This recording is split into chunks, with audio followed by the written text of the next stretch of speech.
परमेश्वर के वचन में लिखा है, नीति वचन 18:21 में, जीभ के वश में मृत्यु और जीवन दोनों है। वचन में लिखा है, पृथ्वी बेडौल और सुनसान पड़ी थी। पर परमेश्वर ने ये नहीं बोला कि कितना अंधकार है। अगर परमेश्वर ये बोलते तो और अंधेरा हो जाता। Oh my God. अंधेरे को भी उजाला बनाने की सामर्थ्य परमेश्वर ने हमारी जुबान में रखी है। क्या बात है। और वो व्यक्ति बुरी तरह से चीख रहा था क्योंकि मल्टीपल फ्रैक्चर थे। डॉक्टर ने कहा, अरे क्यों परेशान हो रहे, ये कोई चोट है क्या? तो कह रहे, डॉक्टर साहब इतना बुरा एक्सीडेंट हुआ। कह रहे, मैं डॉक्टर हूँ, मैं ऑर्थोपेडिक डॉक्टर हूँ, इससे भी बड़े बड़े एक्सीडेंट देखे, ये तो कुछ भी नहीं है, मामूली सी लगी है तुम्हारे को। वो कहने लगा कि मुझे अस्पताल पहुँचने में 3 घंटे लगे, लेकिन हर बार डॉक्टर ही कहता था बस अगली मोड़ पे है।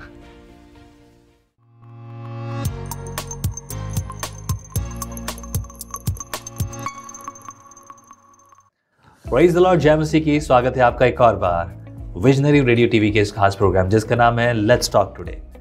बात तो हम बहुत सी करते हैं, लेकिन कुछ ऐसी भी बातें हैं जो जीवन को बदल देती हैं। कुछ बातें ऐसी होती हैं जो मन को सिधाई के रास्ते पर लेकर आती हैं, लेकिन जीवन को बदलने वाली बात आज हम करेंगे। और इसी के लिए आज हम बात करेंगे इस गहरे विषय पर। हमारे बीच में है रेवरेंड भास्कर फैड्रिक। आइए बात करेंगे, मिलकर एक साथ करेंगे। Praise the Lord. खुशी है पास्टर साहब, एक और बार हम इस विषय पर बात कर रहे हैं। ये ऐसी चीज़ है जिसको समझ में आ गई उसकी ज़िंदगी बदल गई। जी हाँ। भारत की आज़ादी के समय एक बड़े महान नेता हुए भारत में। उस नेता के नेतृत्व में भारत ने एक बहुत बड़ी लड़ाई लड़ी और वो लड़ाई जीती भी। और उसमें ये बात शामिल थी, जीभ को वश में लाना। 2 तरह के नेता होते हैं। एक ऐसे नेता होते हैं जो कुछ भी हुआ उसका तुरंत और बेबाक और बदतमीजी से चाहे जो जवाब दे दिया।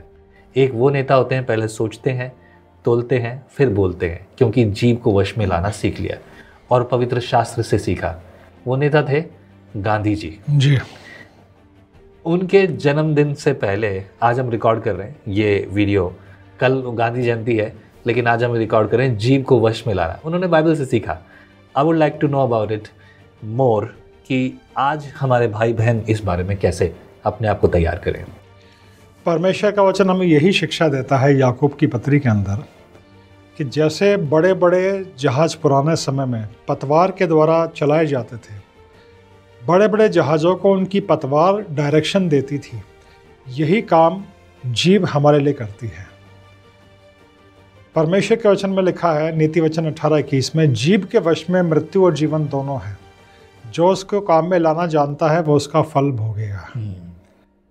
ये बहुत बड़ी बात है जो परमेश्वर के वचन में लिखी हुई है, कि ये जो छोटा सा अंग है जीभ, जिससे हम बोलते हैं, इसमें डेथ की भी पावर है, लाइफ की भी पावर है। ठीक कहा। और हमें इसको इस्तेमाल करना है। परमेश्वर का वचन अगर हम और गहराई में जाके सोचें, परमेश्वर का वचन बताता है कि परमेश्वर ने अपने वचन से, या हम कहते हैं अपनी जीभ से, पूरी सृष्टि की रचना करी। ठीक बात है। और परमेश्वर ने कहा, आओ मनुष्य को हम अपने स्वरूप में बनाएं। तो मैं और आप जब परमेश्वर का स्वरूप हैं, तो हमारे जीभ में भी निर्माण करने की सामर्थ्य है। ठीक, जैसी प्रभु की थी। जैसे प्रभु की थी। राइट। इसीलिए वचन में लिखा है, जीभ के वश में मृत्यु और जीवन दोनों है। आमीन।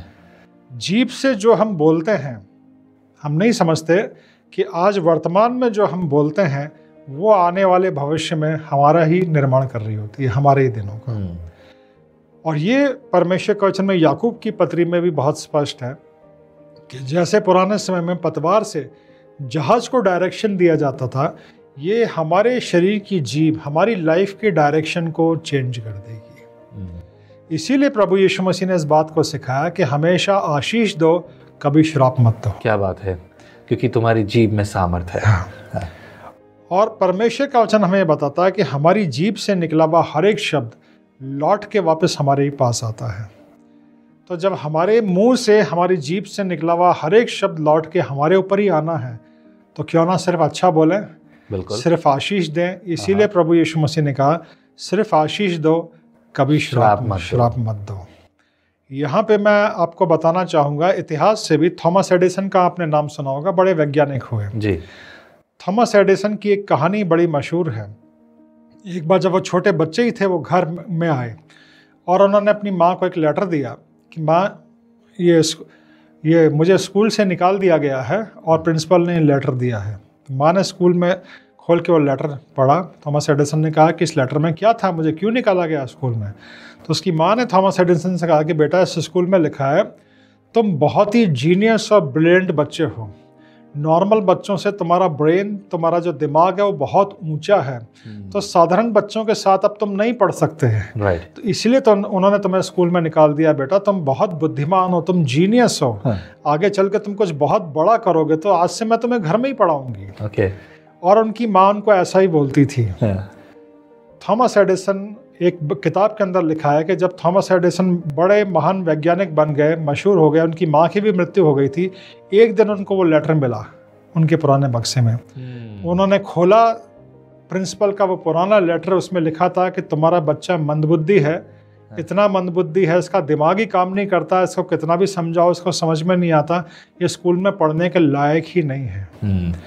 प्रिंसिपल के उन वर्ड्स को उस माँ ने अपने शब्दों से बिल्कुल बदल दिया और उसका बच्चा एक बड़ा वैज्ञानिक बना। क्या बात है। I used to say that, मैं हमेशा बोलता हूँ, think positive, talk positive and do positive, again behave positive. इसीलिए माता पिता के लिए बड़ा ज़रूरी है कि वो अपने बच्चों के लिए अच्छा बोले, उनको आशीष दें। कई माता पिता नहीं जानते, जब वो गुस्से में अपने बच्चे को बोल देते हैं नालायक, वो उसको श्राप दे रहे हैं। जब वो बोल देता तू किसी काम का नहीं है, हाँ, तो उससे कुछ नहीं हो सकता, गधा, ना जाने क्या क्या शब्द माता पिता बिना सोचे समझे अपने बच्चों के लिए बोल देते हैं। सही बात है। और उनके वो वर्ड्स उनके बच्चों के लिए श्राप बन जाते हैं। सही बात है। तो माता पिता को हमेशा बहुत ध्यान रखना चाहिए कि जाओ अपने बच्चों के लिए बोल रहे हो, बच्चे से कोई गलती भी हो गई या कुछ नहीं कर पाया, उसको इनकरेज करो। हमारी ज़ुबान किसी को या तो तोड़ सकती है या किसी को बना सकती है। इसका एक और बड़ा सामर्थ्य उदाहरण अय्यूब की किताब के अंदर है जी। अय्यूब के ऊपर जब भारी विपत्ति पड़ती है तो उसके दोस्त जो उसको शांति देने के लिए आते हैं, उसके दोस्त उसकी एक क्वालिटी बताते हैं कि तू तो वो है जो अपनी बातों से लोगों को संभाल लिया करता था। सोचिए एक कितनी बड़ी क्वालिटी है। अय्यूब की किताब, जिसमें आमतौर पर लोग ये समझते हैं कि अय्यूब के ऊपर बहुत ढेर सारी विपत्तियां आई, बड़े आत्मिक संदेश भी लिए हुए, उसी में एक संदेश ये भी है कि अय्यूब के अंदर ये क्वालिटी थी कि वो अपनी बातों से लोगों को संभाल लिया करता था। सही बात है। आज मैं और आप मसीह होने के नाते क्या ये चीज़ कर रहे हैं? अय्यूब ने चाहे जो परिस्थितियां रही, अपने मुंह को, अपनी जीभ को गलत इस्तेमाल होने नहीं दिया। शरीर की परिस्थितियों से, शैतान की परिस्थितियों से उसने गलत इस्तेमाल होने नहीं दिया। बहुत बेहतरीन उदाहरण है जी। और यही मुझे और आपको सीखना है। मैंने एक और बड़ी पावरफुल टेस्टमनी मैं आपके साथ शेयर करना चाहूँगा, जो मैंने एक मैगजीन में पढ़ी थी। एक व्यक्ति का बहुत बुरा एक्सीडेंट हुआ, उसकी बॉडी में मल्टीपल फ्रैक्चर हुए। एक क्रिश्चियन डॉक्टर ने उसको उठाया, अपनी कार में रखा और हॉस्पिटल ले जाने लगा। और वो व्यक्ति बुरी तरह से चीख रहा था क्योंकि मल्टीपल फ्रैक्चर थे। डॉक्टर ने कहा, अरे क्यों परेशान हो रहे, ये कोई चोट है क्या? तो कह रहे डॉक्टर साहब इतना बुरा एक्सीडेंट हुआ। कह रहे मैं डॉक्टर हूँ, मैं ऑर्थोपेडिक डॉक्टर हूँ, इससे ही बड़े बड़े एक्सीडेंट देखे, ये तो कुछ भी नहीं है, मामूली सी लगी है तुम्हारे को। और ऐसा कह के उसको ले जाने लगा। कह रहे डॉक्टर साहब मैं बच तो जाऊंगा ना? कह रहे मामूली चोट है ये तो। कह रहे इससे बड़े बड़े एक्सीडेंट्स के लोगों को मैंने बचते हुए देखा है। डॉक्टर साहब अस्पताल का बुरी तरह से वो चीख रहा था कि बस आ गया अगले ही मोड़ पे अगले। वो कहने लगा कि मुझे अस्पताल पहुंचने में 3 घंटे लगे, लेकिन हर बार डॉक्टर ही कहता था बस अगली मोड़ पे है। अपनी ज़ुबान से वो डॉक्टर उस मरीज को संभालता हॉस्पिटल ले गया और उसको ये बोला कि तो ये तो मामूली चोट है, तुम ठीक हो जाओ। अगर वैसा ही हुआ, उस डॉक्टर के, कोई भी डॉक्टर अगर अपने पेशेंट को ये कह दे नहीं कुछ नहीं है तुम ठीक हो जाओगे, और डॉक्टर की ज़ुबान ही उसको ठीक कर देती है। सही बात है, लेकिन डॉक्टर्स बात भी नहीं करते। See if you use the right word, एक एथलीट के पीछे अगर ये कहा जाए जीतेगा तू जीतेगा, उसको चेयर अप किया जाए, वो एथलीट खड़ा हो जाता है। We all need such kind of words. जब हमें खुद को चाहिए, वर्ड ऑफ गॉड सेज कि जिस नाप से तुम नापते हो उसी नाप से तुम्हारे लिए नापा जाएगा। हम चाहते हैं कि लोग हमारे लिए अच्छी वाणी बोले, लेकिन अगर हम गंदी बोलते हैं तो this is the same right as the word of God says. कुछ भी ऐसा नहीं है जो पवित्र शास्त्र के बाहर से हमने बात की हो जी। और यही बात थी गांधी जी ने भी, जो देश के लिए काम किया, end of course other things works together, but शिक्षा तो शास्त्रों से ही आती है। और उन्होंने ये प्राप्त की, और इस बात के प्रमाण कोई झुटला नहीं सकते। वो अलग बात है कुछ लोगों को पसंद ना आए, कुछ लोग अभी कमेंट कर रहे होंगे नीचे कि भाई ये ऐसा और वैसा, but that's okay, I don't mind that. पर माइंड करने वाली बात ये है कि हम ये सोचें और ये समझें कि हमारे शब्दों में ताकत है, हमारे शब्दों में बात है। जब मैं विजनरी स्टूडियो को दर्शन को देख रहा हूँ कि मैं किस तरीके का स्टूडियो बना रहा हूँ, क्या बना रहा हूँ, बहुत से लोगों को ये बात समझ नहीं आई थी, और आएगी भी कैसे, मैं समझ सकता हूँ। वो विजनरी नहीं है, मैं विजनरी हूँ जब मैं उस चीज़ को देख रहा हूँ। अब इस वीडियो को जो आप अभी हम रिकॉर्ड कर रहे हैं, जब लोग देखेंगे उनके जीवन में क्या काम होगा, मैं उस दर्शन को देख रहा हूँ, उस बात को मैं समझ रहा हूँ। इससे द लास्ट, आप आखिर में आप क्या कहना चाहेंगे श्रोताओं को? पवित्र बाइबल की शुरुआत में वचन में लिखा है, पृथ्वी बेडौल और सुनसान पड़ी थी। करेक्ट। पर परमेश्वर ने ये नहीं बोला कि कितना अंधकार है। अगर परमेश्वर ये बोलते तो और अंधेरा हो जाता। Oh my God, very very wise, है ना? बहुत बढ़िया। अंधकार था, परमेश्वर ने बोला उजियाला हो। हाँ, ऐसा ही हमें अपनी जुबान को इस्तेमाल करना है। अंधेरे को भी उजाला बनाने की सामर्थ्य परमेश्वर ने हमारी जुबान में रखी है। क्या बात है। परिस्थितियां खराब है तो भी परमेश्वर का धन्यवाद करिए, Amen. अच्छा बोलिए, अपने व्यक्तिगत जीवन के लिए, अपने परिवार के लिए, अपने फाइनेंस के लिए, अपनी मिनिस्ट्री के लिए, अपने बच्चों के लिए, टीचर्स के लिए, पेरेंट्स के लिए बड़ा ज़रूरी है। हर एक टीचर को ये याद रखना चाहिए परमेश्वर ने उसको वो जॉब दी है बच्चों के जीवन का निर्माण करने के लिए, ना कि उनको श्राप देने के लिए। माता पिता को ध्यान रखना चाहिए, परमेश्वर ने आपको बच्चे दिए हैं उनको ब्लेस करने के लिए, उनके जीवन का निर्माण करने के लिए, ना कि उनको परेशान करने के लिए, उनको हताश करने के लिए। और हम जब मसीह बन गए हैं, मसीह का स्वभाव, मसीह का प्रेम हमें अपनी ज़ुबान से दिखाना है। Amen. हम अपनी ज़ुबान से किसी को हील कर सकते हैं, हम अपनी ज़ुबान से किसी को अपलिफ्ट कर सकते हैं। एक व्यक्ति जो बिल्कुल टूटा हुआ है, आप उसको अपनी ज़ुबान से वापस खड़ा कर सकते हो। करेक्ट, क्या बात। जैसा काम अय्यूब किया करता था। राइट।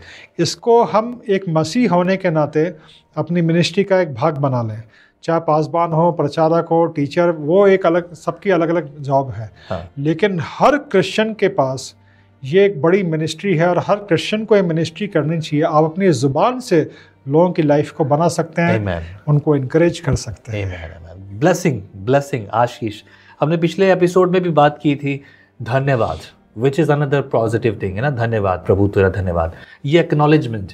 और ये तब होता है, कभी कभी लोग कहेंगे कि भाई हम कैसे किसी को कहें। मैं ये कहूँगा, आप प्रभु के प्रेम को जब अपने जीवन में महसूस करोगे तब आपके मुंह से धन्यवाद और ब्लेसिंग्स अपने आप निकलने लगेंगी।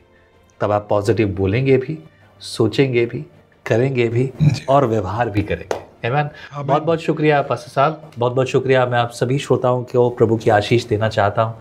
आगे बढ़ते रहिए, संगति करते रहिए, विजनरी रेडियो एंड टीवी के इन प्रोग्राम्स को देखते रहिए ताकि आपकी आत्मिक उन्नति हो। और यदि आपको अच्छा लगे तो अपने किसी भाई बहन को बताइए। शेयर करने के लिए मैं नहीं बोलता, वो आपकी मर्जी हो तो आप कीजिए।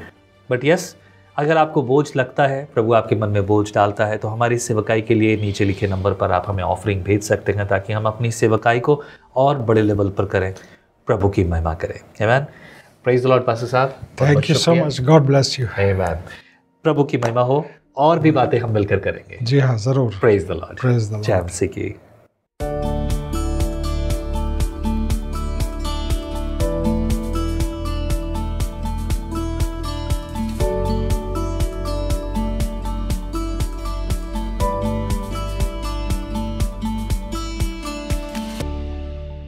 मैं एक पिता हूँ और हर पिता की तरह मेरी भी सबसे बड़ी चिंता अपनी बेटी के लिए अच्छा, ईमानदार और विश्वासु साथी चुनना। व्हाट्सएप ग्रुप्स, मैट्रिमोनियल साइट्स, सब जगह सिर्फ कंफ्यूजन था। कहीं पे प्रोफाइल फेक थी तो कहीं लोग पैसे लेकर भाग गए। फिर मेरे एक चर्च मेंबर ने मुझे मसीही साथी के बारे में बताया। मुझे तो पहले यकीन ही नहीं हुआ कि सिर्फ 25 रुपए में ऐप एक्सेसिबल और सिक्योर है, और इतने कम में भी हर प्रोफाइल वेरीफाइड और जेन्युइन। और तो और ट्रांसपेरेंसी इतनी कि मुझे तो लगा परमेश्वर की ही योजना है। ऐप को यूज करना कम्प्लीटली फ्री है, और अगर कोई प्रोफाइल पसंद आए तो सिर्फ 25 रुपए में आप डिटेल्स पा सकते हैं। आज मेरी बेटी एक अच्छे और समझदार मसीही साथी के साथ अपनी नई जिंदगी शुरू कर चुकी है। और मैं सिर्फ मसीही साथी का ही नहीं, परमेश्वर का भी शुक्रगुजार हूँ जिसने मुझे ये राह दिखाई। नीति वचन 18:22 में लिखा है कि जो पत्नी को पाता है वह लाभ पाता है और यहोवा के अनुग्रह को प्राप्त करता है। यही अनुग्रह मुझे मसीह साथी के माध्यम से मिला। आप भी डाउनलोड करें मसीह साथी और परमेश्वर के तय किए हुए साथी के साथ नए जीवन की शुरुआत करें। आइए साथ मिलकर कमीशन खोरी को खत्म करने की मुहिम में जुड़ जाएं।